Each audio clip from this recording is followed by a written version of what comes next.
Hello everyone, today I'd like to talk about the Microsoft conference. So, if you watched my last video, you know that this is the next part in it. We're looking back at E3 2 weeks out. So now we've got all the hype out of our systems, all the excitement, all the joy, and now we can look at it objectively for how good they were. I wanted to make these videos earlier, but I wanted to get the hype out of my system and everything else first so I could give clear, honest videos on how all of these conferences were. Let's get right into Microsoft. Now, honestly, they had a much better conference than last year. The best thing they did was show off a bunch of new games coming to their system. The issue being, pretty much none of them are exclusive.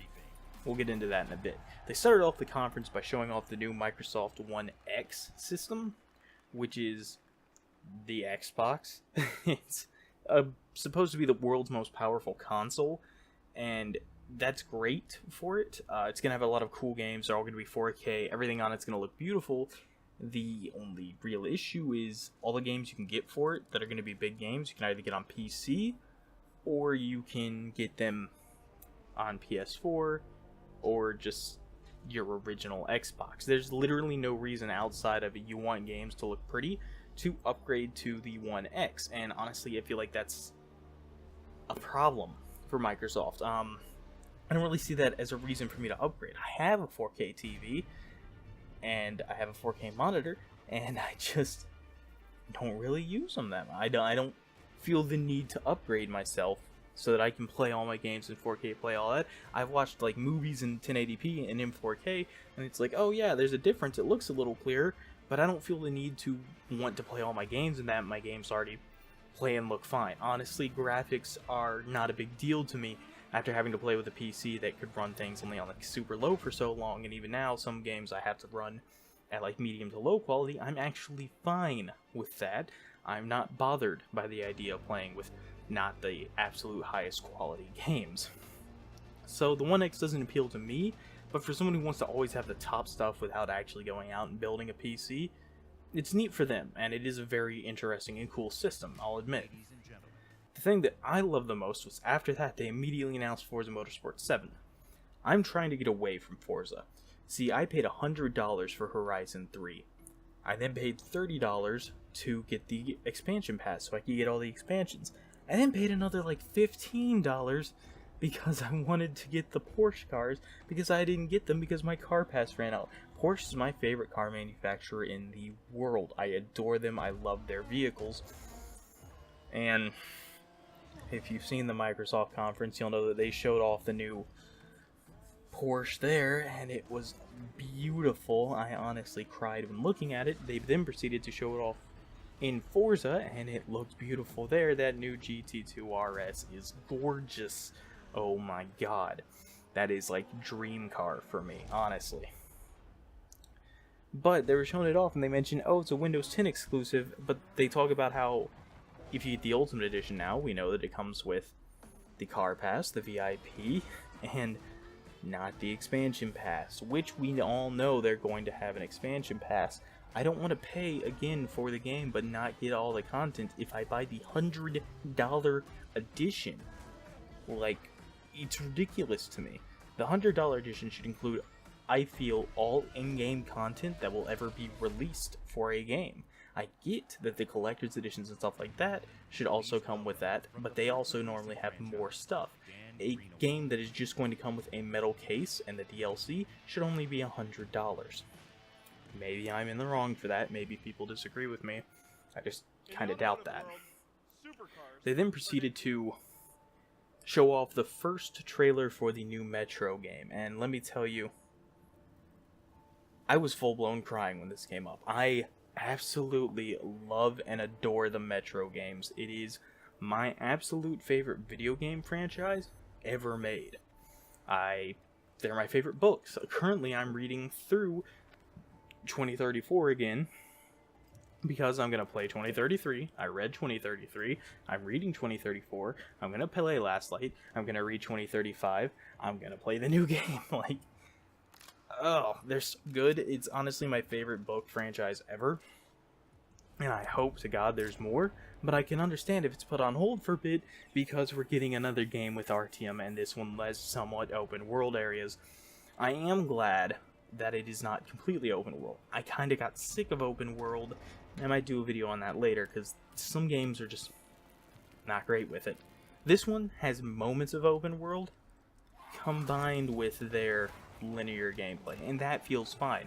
Having the moments where you can go out and explore a little bit are great in a game that's typically linear. I can't wait. I'm so excited. Then they moved right on into Assassin's Creed Origins by giving us a small gameplay reveal for it, and honestly, it looks great. Assassin's Creed Origins looks like a massive step up for the Assassin's Creed franchise, fixing some of the issues that have plagued the whole franchise for a while now, and changing up the gameplay a lot. It looks a lot more open, a lot more free, a lot more RPG-like, and a lot more of something that will actually be fun to play again. Now, the issue with these last two games is that they're both coming to PS4. As cool as they are to have been shown off at Microsoft's conference, we already kind of knew about Origins beforehand due to a lot of leaks, and we had no idea about Metro. It was an awesome reveal. Like, they'd even said, we're not working on a new Metro game right now, the developers, and the Metro website. But they were, and it's this, and it's great, it's awesome. I'm going to play it on my PlayStation. I'm not going to play it on my Xbox. That's just the honesty of it. PlayerUnknown Battlegrounds is getting ported to consoles, and they had Brendan Green, I believe is his name. I probably said the wrong name. But they're having PlayerUnknown himself come out, and he showed it off, and he talked about it. And then he's later revealed now that they never agreed to exclusivity for the console, and that it probably will come to PS4 as well. So that is one of my favorite games right now. I just played a couple rounds earlier. I won a double yesterday, or a single yesterday, and it was my second single win ever, and it was so great. And like, the fact that it wasn't coming to PS4 was a little upsetting, because I honestly enjoy games on my consoles more. But then later him going, oh yeah, it is coming probably to PS4, was just a godsend to me, but means I'm not going to buy it on my Xbox. I'm not going to play it on there. They then went to show off Deep Rock Galactic, State of Decay 2, and the Darwin Project. Deep Rock Galactic was a brand new game that kind of looks like Helldivers on planets with kind of a mining aesthetic, almost Warhammer-ish. Looks really fun, honestly. That's about all I can say for it, though. I have to wait on it. It's not out till next year. State of Decay 2 was announced last year, but now we saw gameplay for it, and I don't know, it looks like a fun co-op zombie game. I never really played the first one. I don't know too much about it, honestly, and it's not something that caught my interest all that well. The Darwin Project looks like another Battlegrounds Last Man Standing kind of game, but with weird powers, or maybe is not that. Honestly, it gave me such a weird vibe where like the people were dying, but they weren't really dying, but they were, and it was just strange, you know. I don't know what to make of it. They then went on to have another big Microsoft announcement. There were actually 3 big Microsoft announcements they had at their conference. The other one was, you know, Microsoft, of course, owns Minecraft. They announced Minecraft in 4K, which is basically just the shader packs are coming to console, and all the texture packs and stuff are coming to console, and that'll be more free. And then they announced crossplay with absolutely everything except PlayStation 4. PlayStation 4 is where me and my friends have our main world, so that was upsetting, because if I could play on my Switch and take that world everywhere, I totally would. And I can't. I just can't. But outside of that, I mean, I can play it on my PC, my Switch, my fucking Xbox One, my phone, and I can play in the same world with my friends everywhere. That is an amazing thing, honestly. That is really cool, and that is really, really exciting. They also announced in their, what was it called, freaking Mixer at some point, which is kind of like their new streaming service. I'm not big into streaming, so I don't know too much about it, and literally don't care enough to ever want to play it, or look at it, or watch it, or anything. That's not for me. Moving on, they then went to show off Black Desert, The Last Night, Artful Escape, Code Vein. Oh, I'll stop there, actually. Black Desert is a really, really fun PC MMO that is decently cheap. I don't know how much it'll cost on consoles, but I just bought it for $7 on my PC. It's different in that instead of being like an Excel spreadsheet, you have to learn you play it like a fighting game and you learn combos and movesets and dodges and stuff like that in order to actually fight things. The Last Night looks like a weird artsy kind of game in that it's a pixel art game that is pixel for looks, but it has full 3D. It has full water effects. It has full reflection effects, lighting effects. Like, stuff is bouncing off the ground light-wise. It is just the prettiest looking thing I may have ever seen that has pixels. They then showed off Artful Escape, which was a really, really, really weird art game that looked like a dude taking some super acid. Holy shit, that looked weird. And I'm not sure how to feel about it. Then went off to show off Code Vein and Dragon Ball FighterZ. Now, I kind of lumped those in together because that's two more games that are also coming to the PS4. Those last games, Black Desert, Last Night, and Artful Escape, also Deep Rock Galactic, State of Decay 2, and Darwin Project will also be on Xbox exclusively as a console. Deep Rock Galactic, I think I'd play on PC. I already played Black Desert on PC, and The Last Night I probably play on my PC. Turning on my Xbox, I own the system, I just don't play on it. Like, it has games I need to play, and I need to turn it on sometimes, just to make sure it still works. But it's honestly not been a console I've really enjoyed owning. I was honestly going into the Microsoft event like, hey, if it's not good, I'll sell my whole system. Anyways, going back to it, Code Vein and Dragon Ball FighterZ. Those are two games I'm very excited for. Code Vein looks like it's running on the Souls engine, and it is from Bandai Namco. It looks just like a Souls game, but with anime vampires. Dragon Ball FighterZ is a 3D model 2D fighter by the guys that make the oh god, I'm forgetting it. It's not Blaze Blue, but the Guilty Gear franchise. They make Guilty Gear fighters, and honestly, they're pretty good fighters. Them doing a Dragon Ball game that'll actually go back to 2D sounds good, because I kind of got tired of the open world fighter style Dragon Balls that you had kind of leaned to. I'll be getting it on my PS4, and Code Vein on PS4. They then showed off a couple more games that y'all look really fun. They show off Sea of Thieves by Rare, a game that is just looking like a, you know, go out and do pirate co-op stuff. You have your ship, you man the ship, you do different stuff, you fight other ships. It just looks like a lot of fun. Hunting down treasure in like first person actually looks like a lot of fun, actually doing like weird treasure things, like looking at a little map and going, alright, it says to go here, turn around, take 5 paces south, and like all that crap. It sounds amazing for a co-op game to just go out and be like fantasy style pirates. It sounds really, really fun, and I'm super excited for it. There was then Tacoma, which is some weird looking game. I believe that's actually already been out on PC for a little while now, but it looks fun. It's a game I've heard of in the past. It's kind of looking more like a puzzly style thing. I'm not really sure what to make of it though. I haven't looked into it all that much, honestly.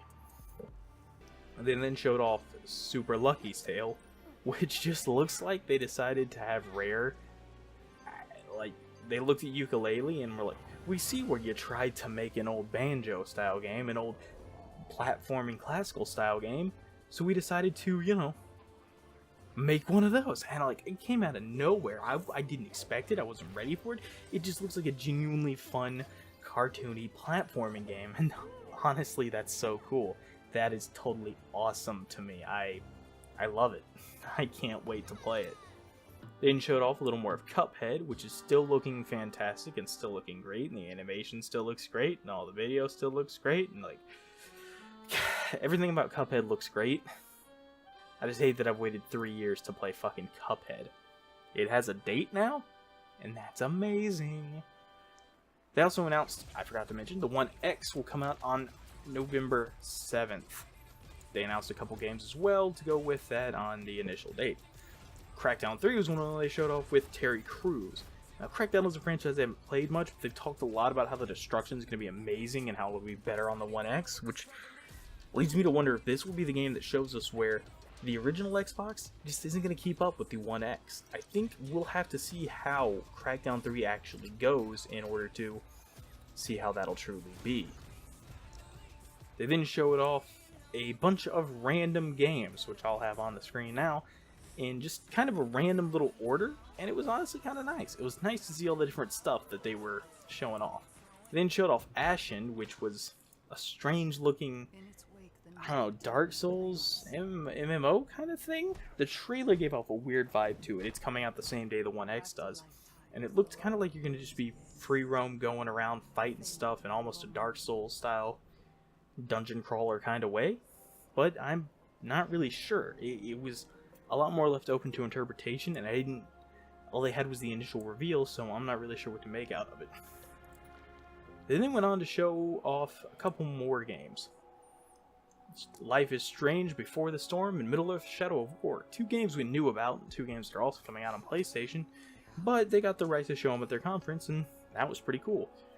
Now, the Life is Strange game, I own the first one, and honestly haven't finished it. I played episode 1, and honestly I loved it. I thought it was freaking fantastic.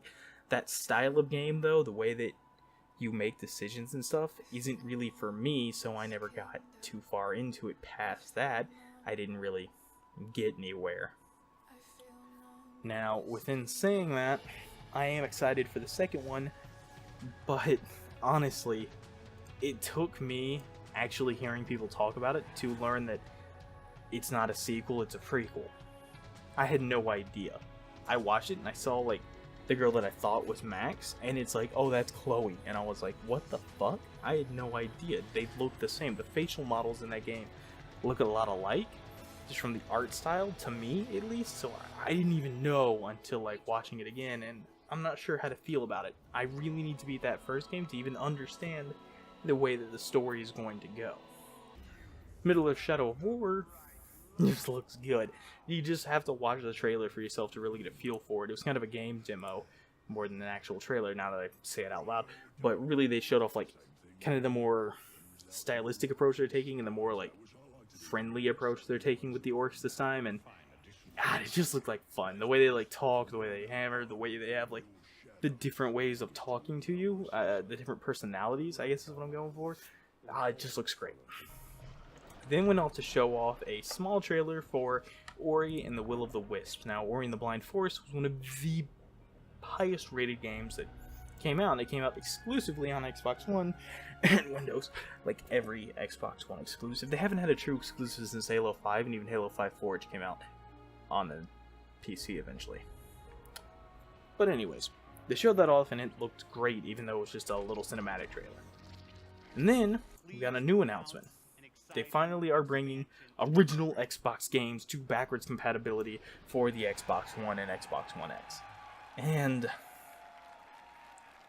as cool as this is, and I do want to stress that it is pretty cool, there aren't too many games I would want to play with it. I'd want to play the Conquer game, like the remaster of Conquer. But I can play Conquer as it originally was and less censored. Right now on Rare Replay, it's on my system right now. I can just turn it on and play it. I can't think of a single honest original Xbox game I'd want to play outside of like the Halo franchise, and oh, lo and behold, the whole Halo franchise is on Xbox One already. Like, literally all of them. So, that announcement is cool to a lot of people, but personally I'm just not going to do anything with it. And then they closed off by talking more about the new BioWare IP, Anthem. I'm going to be completely honest and say that I have no expectations for this game, and I don't think it'll be good. Now, the reason I say this, that game gave me a pit in my stomach. Just watching the trailer for it, watching the gameplay for it, watching the, fake people talk about how fun it was, and oh man, I got the new gun, and oh man, it's so cool, and oh yeah, we're leveling up this, oh, we need more people to take on this, oh, we need this, oh, the exploration. It looks like Destiny. It looks like Destiny mixed with The Division, and that sounds bad to me, honestly. It gave me a pit in my stomach that only a few games have given me before. Battlefield 1, Fallout 4, and, oh shit, there was one other.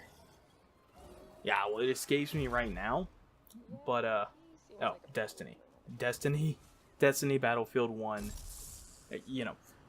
they gave, and Fallout 4, they all give me, like, pits in my stomach. These pits of, like, this doesn't look good to me. This looks actually very, very bad. I don't actually think I'm going to like or enjoy this at all. And the sad thing was, I hated Destiny at launch. Fallout 4 was a massive disappointment for me, even with how much I love the survival mode. And I did not enjoy The Division. It wasn't fun. Fucking every game, and Battlefield 1 was a disappointment to me. Every game that I've gotten that pit in my stomach over has turned out to be terrible. Not just to me, but to generally the community for those games. Everyone that I know that generally liked Battlefield was kind of turned off by Battlefield 1 and didn't enjoy it at all. None of my friends play it. I quit playing it. Destiny was only enjoyed by one of my friends, and all my other friends were like, yeah, it's fun and it's cool, but this isn't really a game I want to play all that much or want to play for all that long. Fallout 4 was generally considered a disappointment by the entire Fallout community, even though it is a good game. So honestly, looking at Anthem, I don't get anything but that same feeling, and I don't think it'll be good. And I'm gonna try it. I'll definitely try it, but I don't expect anything from it. So, coming out of the Microsoft conference, honestly, it's been a lot better than it has been in years. They had a lot of great announcements. They showed off, I believe, 23 games in total. Out of all those games, 19 of them were brand new announcements. The only thing is with that, only, I think, 7 of those are exclusive to Xbox and are only coming out on Xbox. And then on top of that, they're also coming out on PC. Not a single one of them is truly exclusive. I can play all of them on my PC.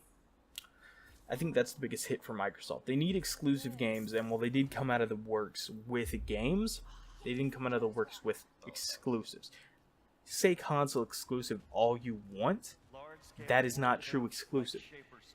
It does not take as much money as everyone thinks. The parts that are in my PC are enough to run Shadow of War. It's enough to run Crackdown 3. It's enough to run all the games they showed, and the parts in my PC is less than $500. It is simply, just in all honesty, no excuse for people to be like, oh, well, PCs are so hard to build, so expensive. They're not. They're really not. And saying that a game is console exclusive, even if it comes out on PC, is not a true exclusive. So Microsoft had a good conference. They showed off a lot of good games, and it was very entertaining to watch. The announcements they had were very good, I'd say, but all in all, it was a fairly poor conference. It had a lot of announcements I do enjoy, though, and I would say it was probably, honestly, one of the better ones. Hope you guys enjoyed, and I'll see you in the Bethesda conference.